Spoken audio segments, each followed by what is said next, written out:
রাজ্যে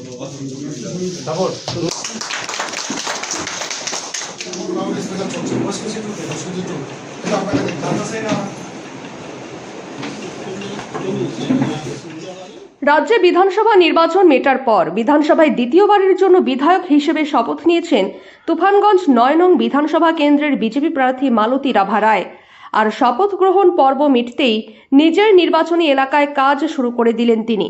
সোমবার তিনি প্রথমে তুফানগঞ্জ ২ নং ব্লকের সমষ্টি উন্নয়ন আধিকারিকের সঙ্গে সৌজন্য সাক্ষাৎ করেন। এরপর তিনি বক্সিরহাট থানার ওসি সহ পুলিশ আধিকারিকদের সঙ্গে সৌজন্য সাক্ষাৎকারে মিলিত হন বিধায়ক।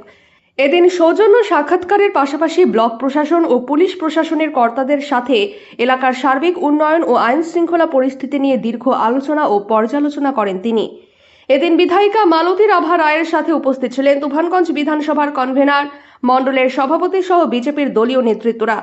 এদিন বিডিওর সঙ্গে সৌজন্য সাক্ষাতের পর তার সঙ্গে দীর্ঘক্ষণ আলোচনা করার পর বিডিও অফিস থেকে বাইরে বেরোনোর সময় তখন সেখানে উপস্থিত তুফানগঞ্জ ২ নং ব্লক পার্শ্ব শিক্ষক ঐক্যমঞ্চের সদস্যরা তাকে ঘিরে ধরেন। দ্বিতীয়বার বিধায়ক নির্বাচিত হওয়ার জন্য তাকে উত্তরীয় পরিয়ে আন্তরিক সংবর্ধনা ও শুভেচ্ছা জানান তুফানগঞ্জ ২ নং ব্লকের পার্শ্ব শিক্ষক ঐক্যমঞ্চের সদস্যরা। এদিন বিধায়িকাকে সংবর্ধনা ও শুভেচ্ছা জানানোর পাশাপাশি তুফানগঞ্জ ২ নং ব্লকের পার্শ্ব শিক্ষক ঐক্যমঞ্চের পক্ষ থেকে তারা নিজেদের স্থায়ীকরণ ও বেতন কাঠামো সহ দীর্ঘমেয়াদী দাবি দাবা সম্বলিত একটি স্মারকলিপি এদিন বিধায়িকার হাতে তুলে দেন তারা। এদিন বিধায়িকা মালতী রাভা রায় পার্শ্ব শিক্ষকদের দাবি দাবাগুলি মনোযোগ সহকারে তিনি শুনে তাদের আশ্বস্ত করে বলেন, তাদের এই ন্যায্য দাবি দাবার বিষয়গুলি তিনি অত্যন্ত গুরুত্ব সহকারে বিবেচনা করে আগামী দিনে এই দাবিগুলি নিয়ে তিনি বিধানসভার ভেতরে ও বাইরে যথাযথ স্তরে সোচ্চার হবেন। এলাকার বিধায়িকা হিসেবে জনপ্রতিনিধিকে পাশে পেয়ে খুশি তুফানগঞ্জ ২ নং ব্লকের পার্শ্ব শিক্ষক ঐক্যমঞ্চের সদস্যরা।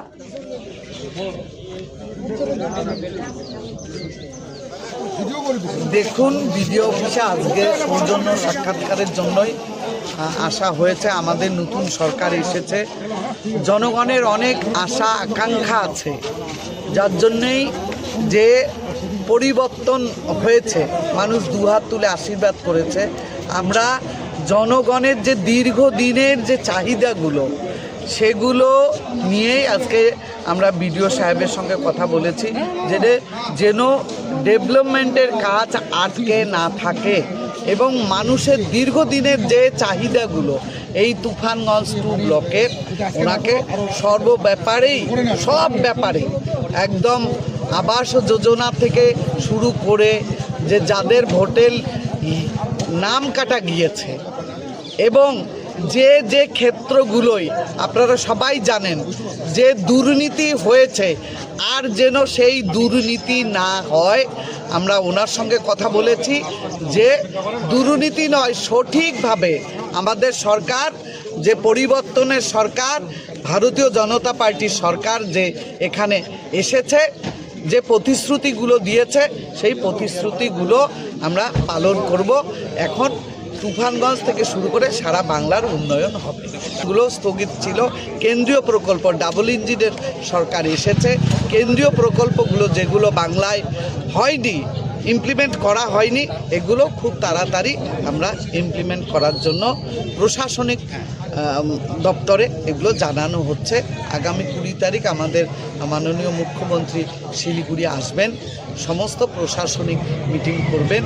যার জন্যই আমরা প্রতিটি বিধানসভায় যে বিধায়করা আছে সেখানে এখন বর্ষাকাল চলছে, নদী ভাঙন, বৃষ্টি শুরু হয়ে গেছে অলরেডি উত্তরবঙ্গে, যে নদী ভাঙনগুলোকে নিয়েই আমাদের বিশেষ করে এই আজকে বিডিও অফিসেও আসা। এবং আমি কয়েকটি নদী দেখেছি, সময় খুব কম, যেগুলো খুব ইম্পর্টেন্ট, যে একদম গুরুত্বপূর্ণ এখনই করতে হবে, সেই ফেসাবাড়ি এরকম একটা, ওইটাই আমি দেখতে যাব। যদি আরেকটা কথা, জালদোয়া সেতু আমাদের বাজেট অধিবেশন শুরু হবে, সেই বাজেট অধিবেশনে জালদোয়া সেতু নিয়ে অলরেডি দিল্লি অবধি সব জানে যে তুফানগঞ্জের প্রথম ইস্যু হলো জালদোয়া সেতু।